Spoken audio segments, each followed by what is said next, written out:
नमस्कार दोस्तों, स्वागत है आपका फाइनेंशियली लिटरेसी चैनल में, जहां हम आपको देते हैं सटीक और समय पर वित्तीय जानकारी, वो भी आपकी अपनी भाषा हिंदी में।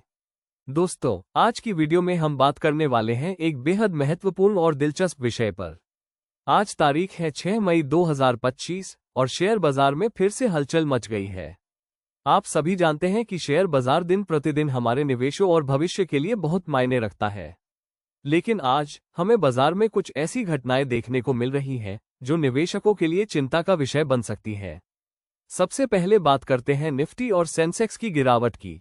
आज दोनों प्रमुख इंडेक्स में गिरावट देखी गई है। सेंसेक्स में 250 अंकों की गिरावट आई है और निफ्टी 50 में 87 अंकों का नुकसान हुआ है। अब आप सोच रहे होंगे, ये गिरावट क्यों हो रही है? ऐसा क्या हुआ है जो मार्केट की दिशा बदल गई है? आपने सुना ही होगा कि शेयर बाजार में उतार चढ़ाव बहुत सामान्य है, लेकिन जब ऐसा गिरावट का दौर लगातार बने तो निवेशकों को चिंता होना स्वाभाविक है। लेकिन सिर्फ ये ही नहीं, साथ ही एक और बड़ा आईपीओ एथर एनर्जी की लिस्टिंग में उम्मीदों के मुताबिक प्रदर्शन नहीं हो पाया। जहां निवेशक इस आईपीओ से 20% की बढ़त की उम्मीद कर रहे थे, वहीं लिस्टिंग के बाद 5% की गिरावट देखी गई है। क्या इसका मतलब ये है कि एफ सेक्टर में निवेश करने का वक्त नहीं है? आखिरकार हो क्या रहा है बाजार में? क्या हमें चिंता करने की जरूरत है या यह एक मौका हो सकता है? आज हम इन सभी सवालों का जवाब खोजेंगे और जानेंगे कि किस तरह की घटनाएं बाजार में गिरावट की वजह बन रही हैं, और साथ ही ये भी जानेंगे कि निवेशकों को ऐसे समय में क्या कदम उठाने चाहिए। तो बने रहिए हमारे साथ इस वीडियो में, जहां हम आपको मार्केट के हर पहलू को समझाएंगे और आपको सही निवेश फैसले लेने में मदद करेंगे। वन फार्मा सेक्टर में भारी दबाव। कई बड़ी कंपनियों के क्वार्टर 4 नतीजे उम्मीद से कमजोर आए। फार्मा सेक्टर भारतीय शेयर बाजार का एक महत्वपूर्ण हिस्सा है, लेकिन इस सेक्टर में हाल ही में भारी गिरावट देखने को मिली है। क्वार्टर 4 के नतीजे जो बड़ी फार्मा कंपनियों द्वारा घोषित किए गए, वो अपेक्षाओं से कहीं ज्यादा कमजोर रहे। उदाहरण के तौर पर कुछ कंपनियों के Q4 FY25 नतीजे, जिनमें प्रॉफिट और रेवेन्यू में गिरावट दिखाई दी, ये पूरी इंडस्ट्री के लिए एक चेतावनी है।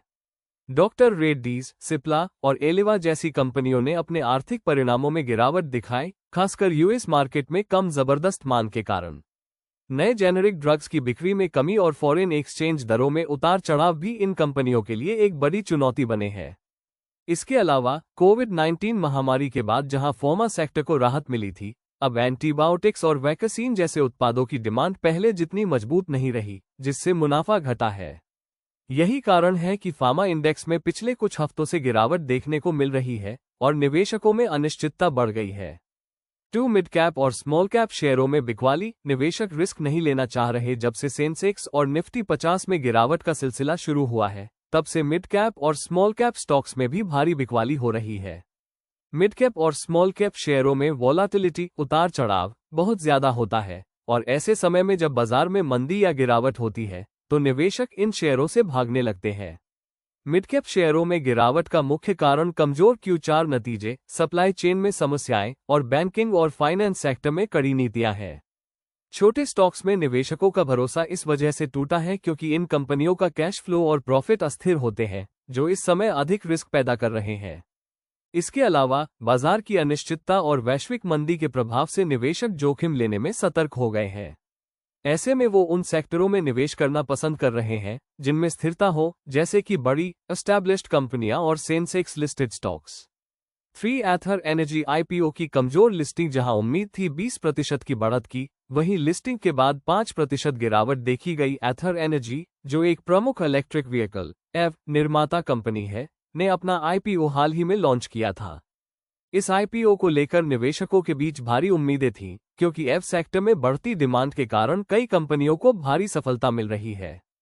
कंपनी के आईपीओ के बारे में कहा जा रहा था कि इसके लिस्टिंग के बाद 20% तक की बढ़त देखने को मिल सकती है। लेकिन जब एथर एनर्जी की लिस्टिंग हुई तो उल्टा हुआ और कंपनी के स्टॉक्स में 5% की गिरावट आई।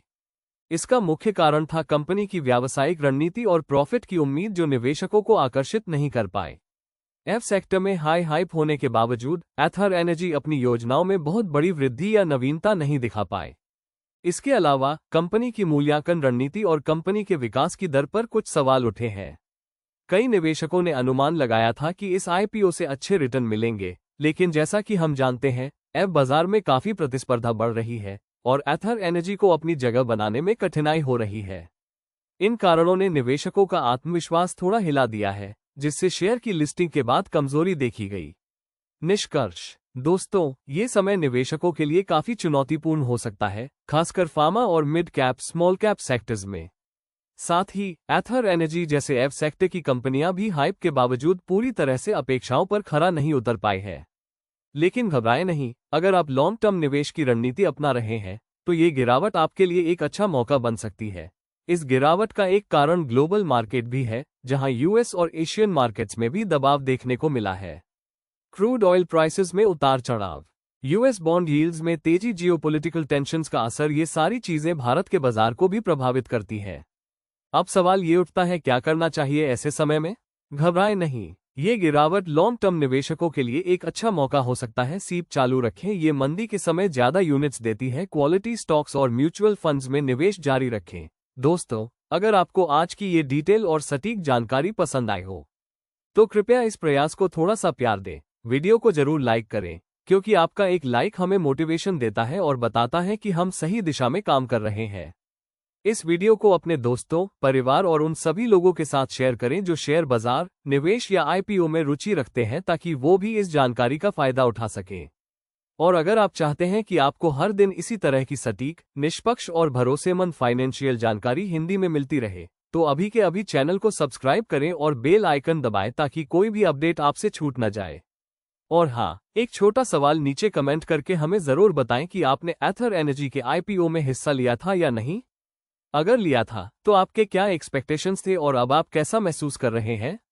आपके विचार और अनुभव न सिर्फ हमें बल्कि हमारे बाकी दर्शकों को भी बहुत कुछ सिखाते हैं। हम आपके हर कमेंट को पढ़ते हैं और जवाब देने की पूरी कोशिश करते हैं। तो आगे भी जुड़े रहिए हमारे साथ, क्योंकि ये सिर्फ चैनल नहीं, ये एक फाइनेंशियल लिटरेसी की कम्युनिटी है। धन्यवाद और मिलते हैं अगली वीडियो में। तब तक के लिए समझदारी से निवेश कीजिए और सीखते रहिए। यह वीडियो केवल शैक्षिकी और सूचना देने के उद्देश्य से बनाई गई है। ये किसी भी प्रकार की निवेश सलाह, इन्वेस्टमेंट एडवाइस, स्टॉक खरीदने या बेचने की सिफारिश, रेकमेंडेशन नहीं है। इस वीडियो में दी गई जानकारी सार्वजनिक स्रोतों, समाचार रिपोर्ट्स और व्यक्तिगत विश्लेषण पर आधारित है। दर्शकों से अनुरोध है कि किसी भी वित्तीय निर्णय को लेने से पहले स्वयं रिसर्च करें या अपने वित्तीय सलाहकार, फाइनेंशियल एडवाइजर से परामर्श लें। शेयर बाजार में निवेश जोखिम के अधीन होता है। चैनल या प्रस्तुतकर्ता आपकी किसी भी निवेश हानि के लिए जिम्मेदार नहीं होंगे।